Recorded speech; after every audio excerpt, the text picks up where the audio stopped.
que je me propose de traiter, c'est est-ce que l'islam est un obstacle incontournable à une intégration réussie? Alors, l'intégration, moi j'aimerais même parler d'assimilation, parce qu'il me semble que c'est là où on voit la réussite d'un peuple et on voit que se constitue une nation. Qu'est-ce que c'est que l'intégration? Qu'est-ce que c'est que l'assimilation? J'ai envie de répondre par quelques anecdotes. Dans les années 1970, quand je me promenais dans ma ville, quand je me promenais partout en France, je regardais les gens, je les croisais et je ne savais rien d'eux. Je savais qu'ils étaient des hommes, qu'ils étaient des femmes, c'est tout. Éventuellement, je devinais qu'ils avaient des métiers plutôt intellectuels ou plutôt manuels. Éventuellement, qu'ils étaient étrangers si j'entendais leur langue. Mais je ne savais rien d'autre. Je ne savais rien de leur vie intime. Et quelque part, cet espace-là était rassurant pour moi. Je trouve qu'on pouvait vivre ensemble, on pouvait se côtoyer. On était tous identiques, tous remarquables. Il n'y avait rien qui sautait à la tête. Et puis là, 3 petites anecdotes dans mon vécu qui montrent finalement l'évolution qu'on a tous vécue. La première, c'est en 1976.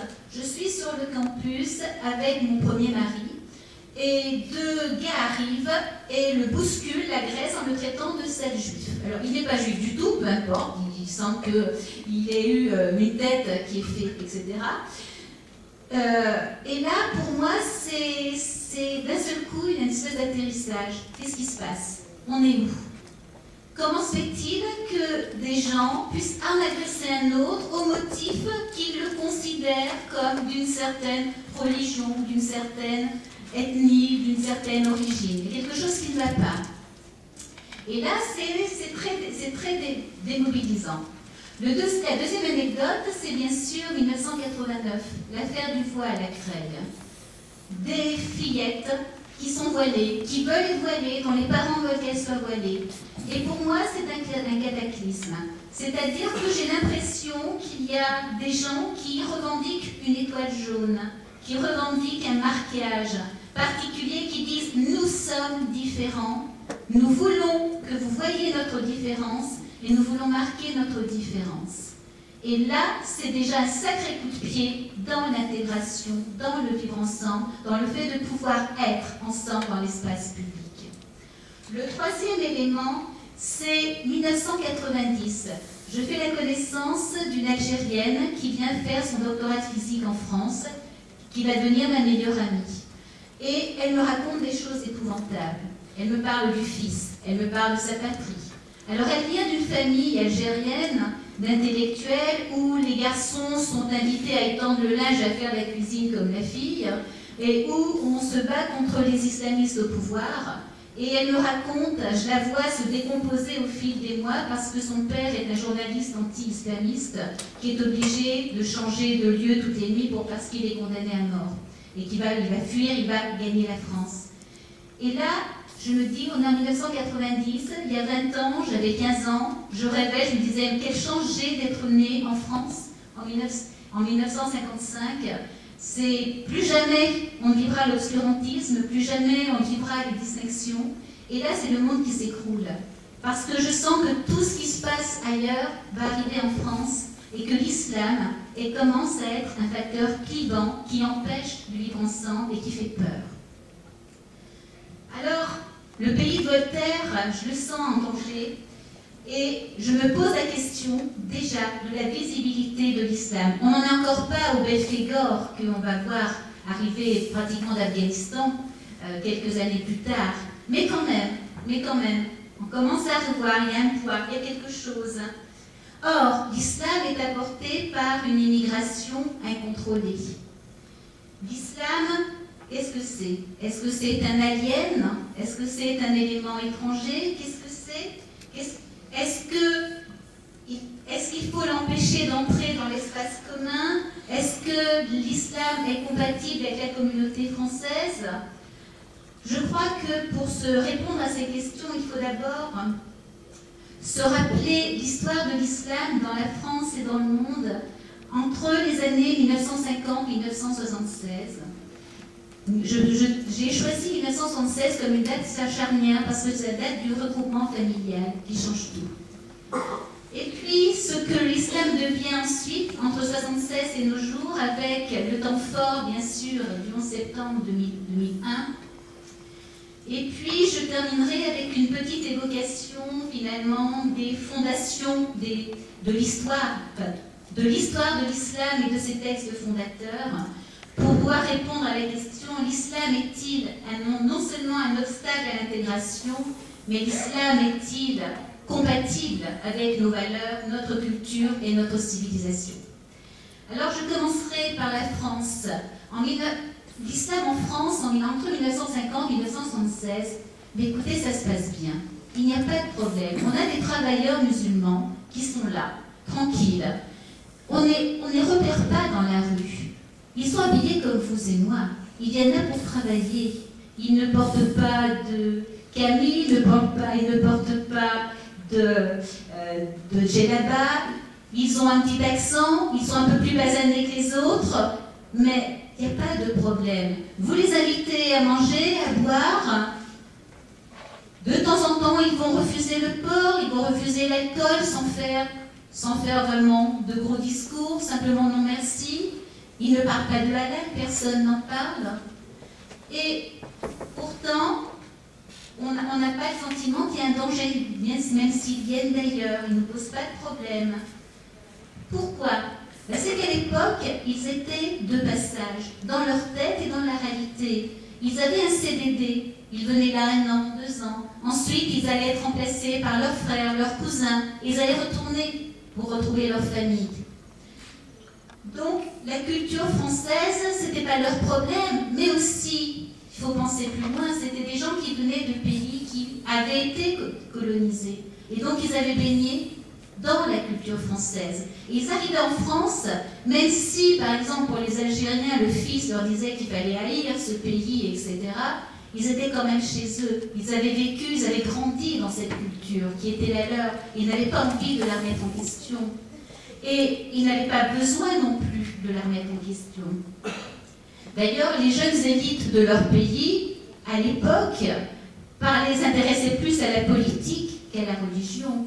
On était vraiment dans un autre monde, dans quelque chose qui avait changé. Le Coran, on l'utilisait, mais on se disait, le Coran permet, quand on est en terre non musulmane, de ne pas suivre les prescriptions coraniques. On a cette dispense, on a des explications. Donc on l'utilisait. Et ça ne posait pas de problème, il y avait un vivre ensemble possible. Certes, la France n'était pas la terre d'islam, le dar à l'islam, mais elle n'était pas non plus le dar al-harb, la maison de la guerre. Tout simplement parce que depuis 1924, avec la destruction du califat, l'Oumma, la communauté musulmane, avait disparu. Il n'y avait plus, elle était fragmentée en une multitude de peuples, séparés, isolés les uns des autres, et qui ne pouvaient plus travailler ensemble. Et l'islam était vaincu par la colonisation, vaincu par la disparition du califat en 1924. Il n'y avait plus de calife, le calife c'est le commandeur des croyants, il n'y en avait plus. Vous aviez des gens comme Bourguiba, comme Atatürk, comme Nasser, qui étaient plutôt anti-islam, qui étaient pour la modernité, pour l'émancipation des femmes, pour que leur pays fasse un bond. Et donc, on n'avait pas besoin de l'islam pour se contenir, on n'en avait pas envie.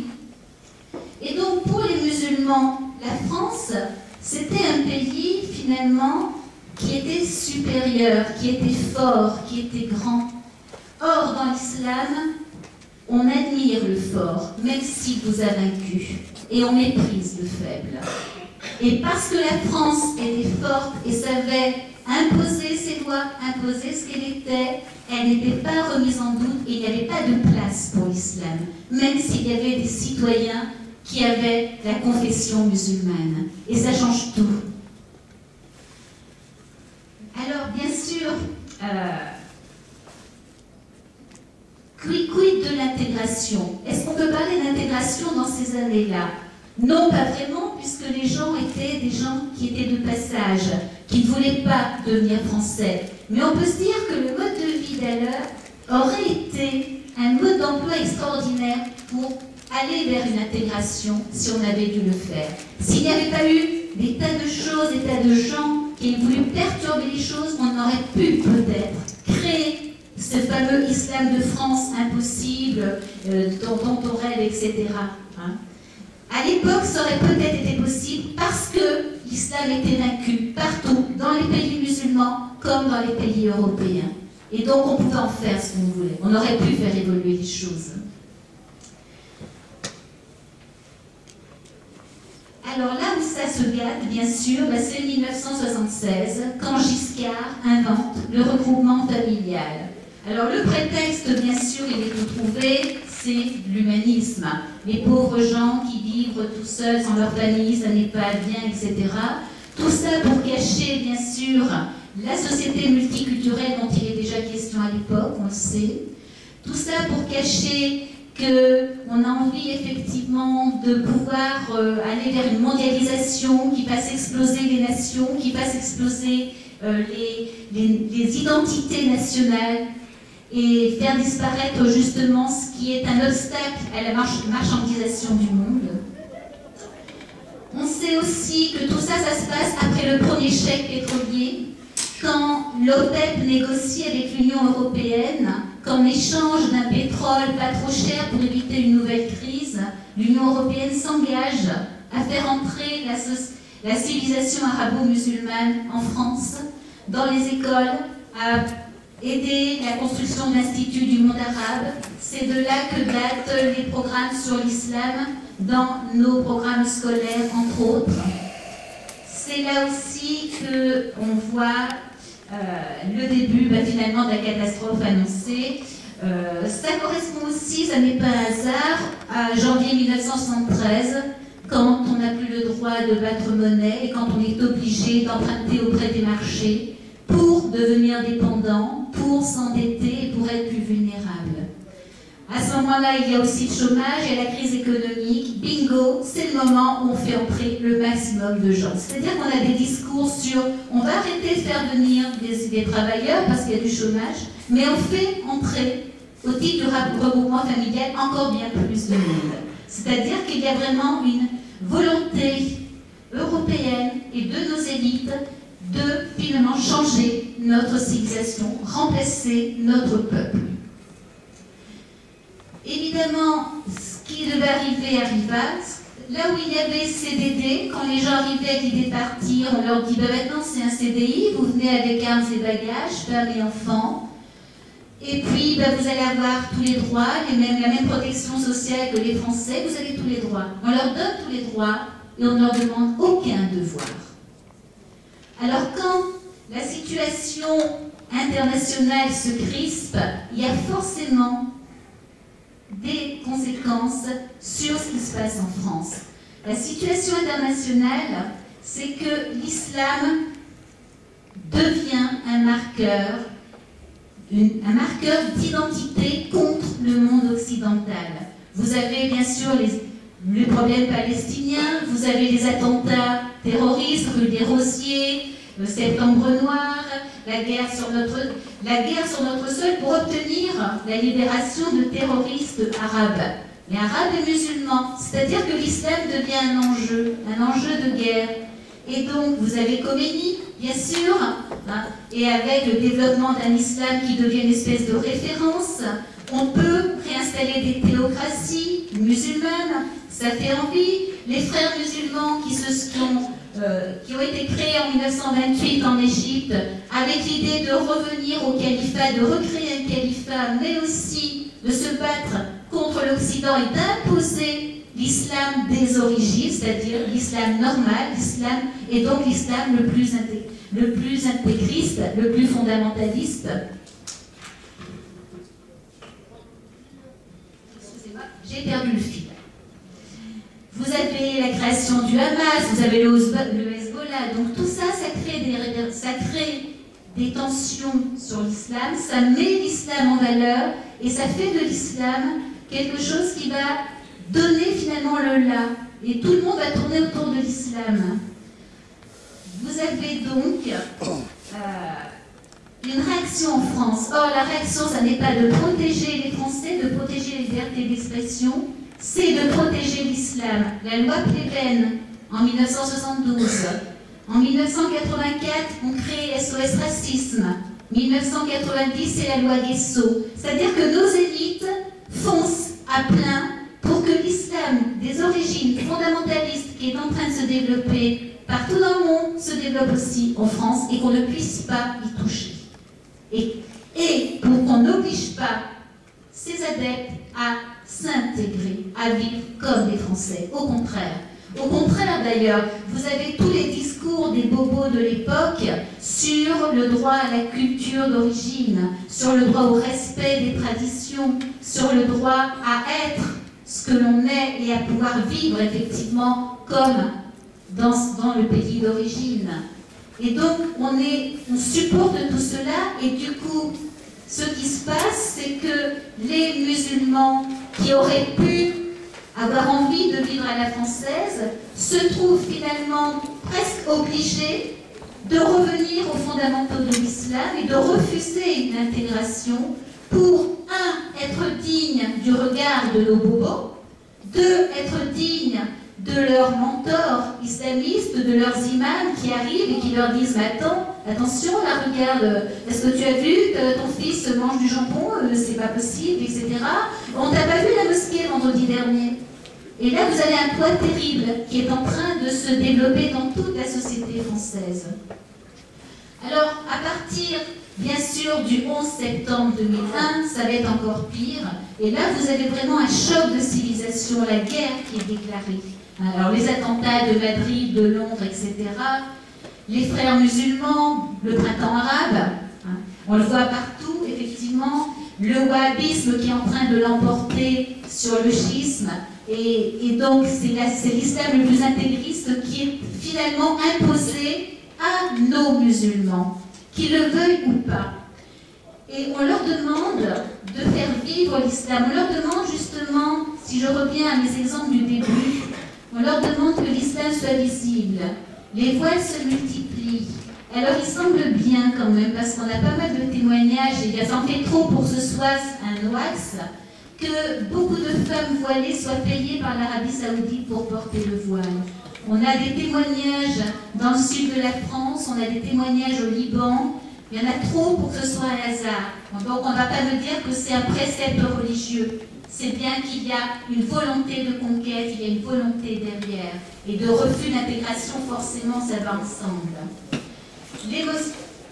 Alors le voile, le halal, les revendications dans les cantines pour chasser le porc. Quand on vous dit, il n'y a pas de problème, on ne mange pas halal dans les cantines. D'abord, c'est faux parce que comme 60% des animaux abattus l'ont été selon le rite halal, vos enfants et vous, vous mangez halal forcément. Pour 12% des musulmans, j'ai bien retenu les chiffres, vous avez 60% des viandes abattues selon le rite halal. Mais quand tous les maires et le gouvernement vous disent il faut qu'à chaque fois qu'il y a du porc dans les cantines, on fasse des repas de substitution, ça veut dire que le pays est halalisé. Les cantines sont halalisées, c'est-à-dire qu'on vit déjà selon le rite musulman, puisqu'on accepte leurs rites, leurs interdits, leurs prescriptions. Et ça, c'est dramatique. On peut parler du nombre de mosquées. Il y en avait 150 en 1976, plus de 2500 aujourd'hui. Là aussi, c'est un marqueur du territoire. Tous ces gens qui portent le voile, qui réclament du halal, du sans-port, des constructions de mosquées, ce sont des soldats de l'islam. Et ils ont 3 tâches. La première tâche, c'est de semer la terreur auprès de tous les nés musulmans. Tous les nés musulmans doivent se conformer aux prescriptions de base du Coran.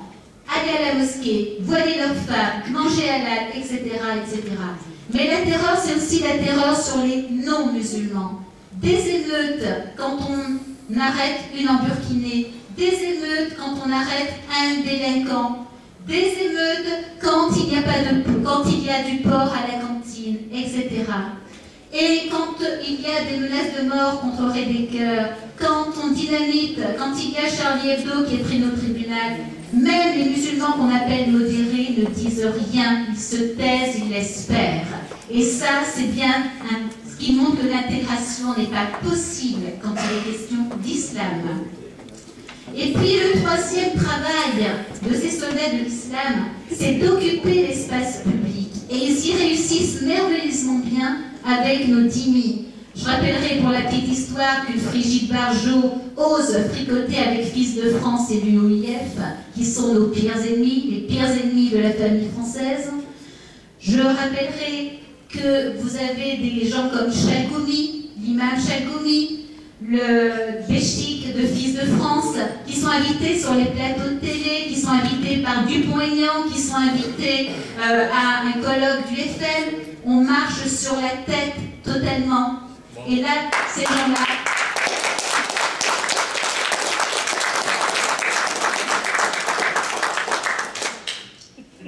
Nous sommes bouffés par les dhimmis et les collabos qui sont dans les médias, dans nos élites politiques et chez une bonne partie de nos intellectuels. L'obligation, quelle est-elle? C'est que peu à peu, tous les musulmans apparaissent bien comme musulmans. La dernière vidéo du comité contre l'islamophobie, il faut que je travaille dessus, j'ai pas eu le temps, elle est terrible. Elle vous montre une femme blonde avec une gamine qui doit passer, un musulman qu'on reconnaît avec effectivement sa djellab, son camis, sa barbe, etc., qui est un sac. On voit, elle a peur, elle se demande qui il est, et on voit bien sûr quelques policiers qui courent, mais ça n'est pas contre le barbu qui s'en ont, c'est contre un blanc BCBG qui bien sûr a de la drogue, etc. Et on voit le barbu qui retrouve sa femme voilée, ses petits gamins, et il a une trottinette dans son sac. C'est une vidéo absolument dégueulasse, je pèse les mots, c'est une vidéo raciste lamentable. Mais le problème, c'est que cette vidéo, elle est relayée sur tous les canaux et que le CCIF, leur comité contre l'islamophobie, est invité partout et veut faire croire partout que l'islamophobie c'est un délit. Alors que vous avez une haine vraiment des Français qui est absolument épouvantable. Or, le but de ces musulmans, c'est justement de ne pas être perçus comme des citoyens comme tout le monde. Parce que dans la vidéo que j'évoquais, est-ce qu'il est normal en France qu'un homme se promène en camis? Non. Je suis désolée, en France, on porte le pantalon. Je suis désolée, en France, quand on est un travailleur, quand on travaille, on ne porte pas un camis. Je ne vois pas comment on peut travailler avec un camis et avec les accoutrements qu'ont les femmes voilées. Il y a quand même un problème quelque part. Alors, bien sûr, on ne peut pas parler d'assimilation. J'évoquais tout à l'heure les Espagnols, les Italiens, etc. du début du siècle.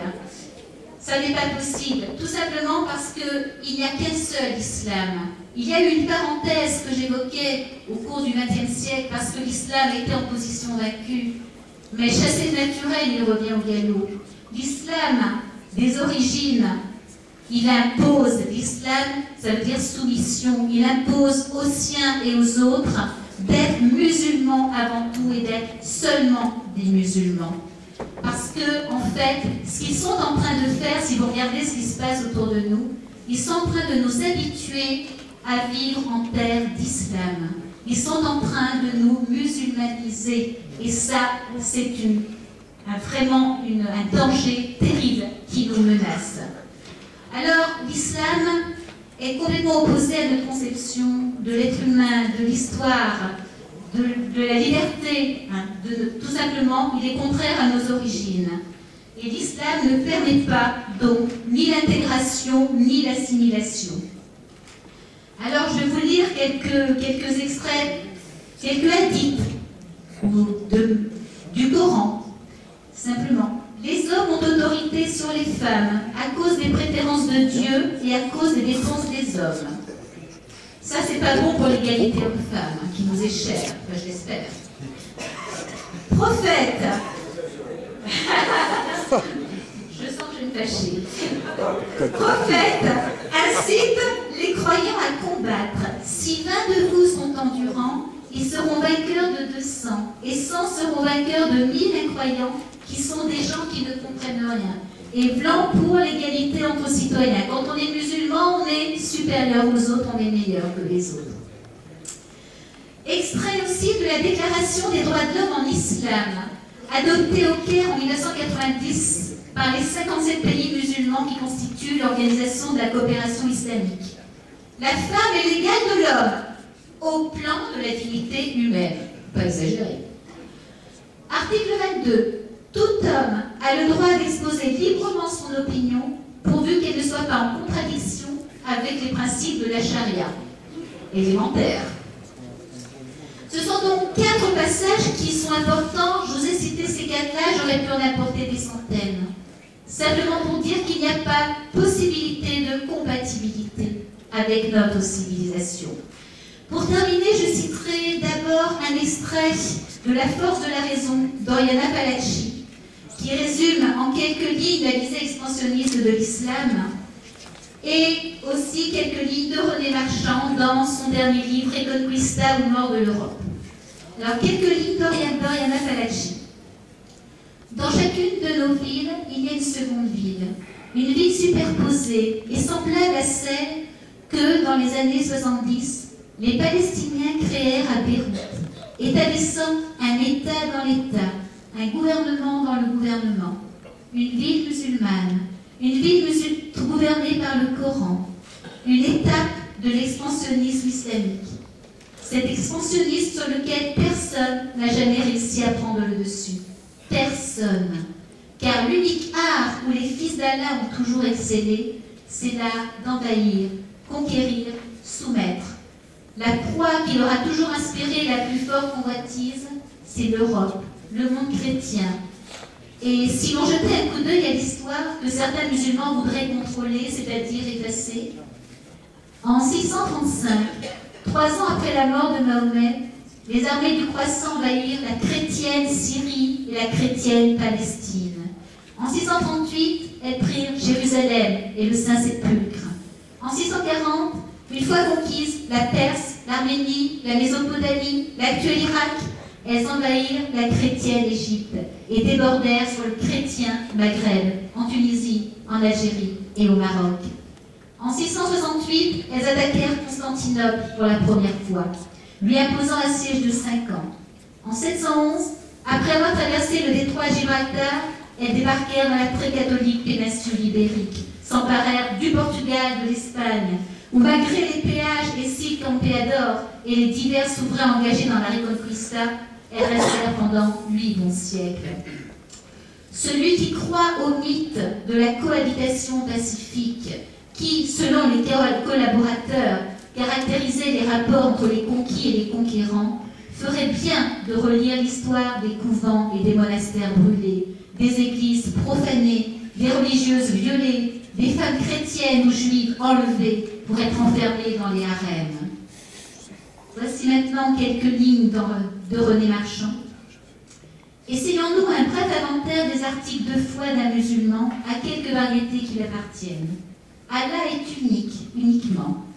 Allah a révélé aux hommes le Coran, livre éternel comme lui, valable pour tous les hommes, pour tous les temps, de tous les lieux.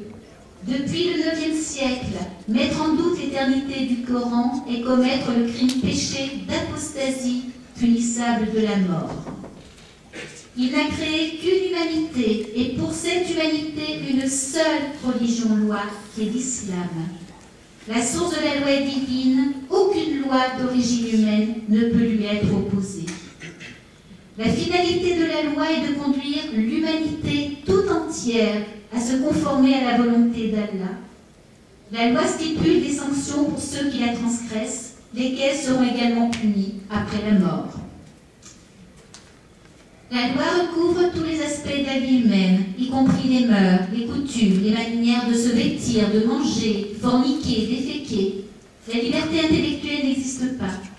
L'autonomie de comportement d'un individu n'est tolérée que dans le cadre de la loi. Les distinctions sacrées, profanes, religion, politique, péché, crime, religion, morale, droit public, droit privé, essentielles dans la civilisation européenne, ne sont pas transposables en islam. Tout est dit. Alors, quel sort nous est réservé? Devons-nous considérer que tout est joué et que nous sommes plus bons qu'à soit nous convertir pour avoir la paix, soit être des dhimmis payant un impôt et faisant les travaux que les musulmans ne veulent pas faire? Bien sûr que non. Bien sûr que non. Nous sommes des Gaulois, nous sommes des Français, nous sommes les descendants de tous ceux qui se sont toujours révoltés. Et nous ne laisserons pas faire les choses. Il y aura toujours, et il y en a encore, la preuve, vous êtes là, des gens de bonne volonté, des femmes prêtes à mourir, je crois, pour ne pas laisser à nos enfants, à nos petits-enfants, un monde qui ne vaudrait pas la peine d'être vécu. Nous sommes le peuple. Et le peuple saura dire non, je crois, à ses élites et aussi à tous ceux qui nous envahissent. Je vous invite d'ailleurs pour cette raison à venir manifester avec nous, Résistance républicaine, Réseau Identité et beaucoup d'autres qui vont s'y associer le 5 mai pour se battre justement pour la liberté de notre pays, pour les patriotes, contre l'islamisation, contre l'immigration, contre l'insécurité, tout simplement pour notre monde. Voilà.